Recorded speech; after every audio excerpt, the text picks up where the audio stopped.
उत्तर पाकिस्तान के एक सुनसान कस्बे दारुल जुल्मत के चारों ओर एक घना और रहस्यमयी जंगल था, जिसे शहजादी का जंगल कहा जाता था।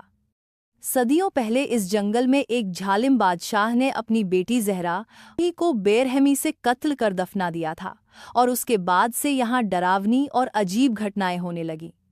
स्थानीय लोग सूरज ढलने से पहले अपने दरवाजे बंद कर लेते और बच्चों को चेतावनी देते कि जंगल में दरिंदे और भूत रहते हैं।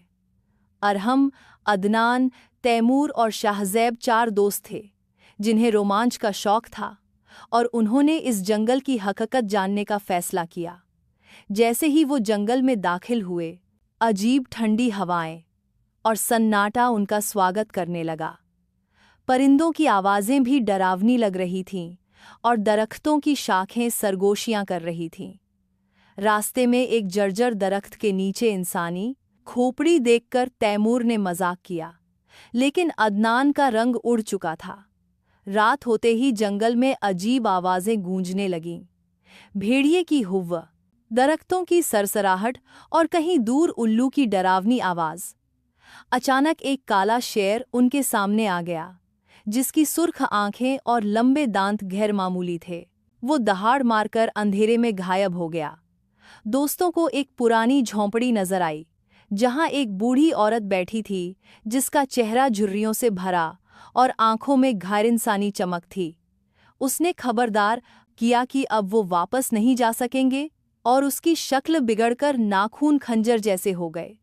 दोस्त भागे, मगर दरख्तों की शाखें हाथों की तरह उनका रास्ता रोकने लगीं। जंगल जैसे जिंदा हो गया था। भेड़ियों का झुंड, काले उल्लू और सांप उनका पीछा करने लगे। शाहज़ैब गिर पड़ा और एक काला भेड़िया उस पर झपटने ही वाला था कि अरहम ने लकड़ी से वार किया और भेड़िया धुआं बनकर गायब हो गया। भागते भागते वो एक पुरानी कब्र के पास पहुंचे, जिस पर लिखा था, शहजादी ज़हरा बिन्त बादशाह जमशेद मकतूला बखून ए नाहका। कब्र से काला धुआं उठने लगा और ज़मीन फटने लगी। एक खूबसूरत मगर खड़ून आलूद शहजादी बाहर निकली, जिसकी आंखें काली और चेहरा मुर्दा सा था। उसने कहा कि तुमने मेरे जंगल की हुर्मत तोड़ी है, अब तुम्हें भी मेरे साथ रहना होगा। जंगल के तमाम दरिंदे उनके गिर्द जमा हो गए। शाहज़ैब दुआ पढ़ने की कोशिश में बेआवाज़ रह गया। तैमूर बेहोश हो गया और अरहम ने माँ का दिया हुआ तावी निकालकर अल्लाहू अकबर का नारा लगाया। तावी की रोशनी से शहजादी की चीख निकली और वो दोबारा कब्र में चली गई। सुबह सूरज की रोशनी में जंगल सन्नाटे में डूब गया। तीनों बमुश्किल कस्बे पहुंचे, लेकिन शाहज़ैब गायब हो चुका था।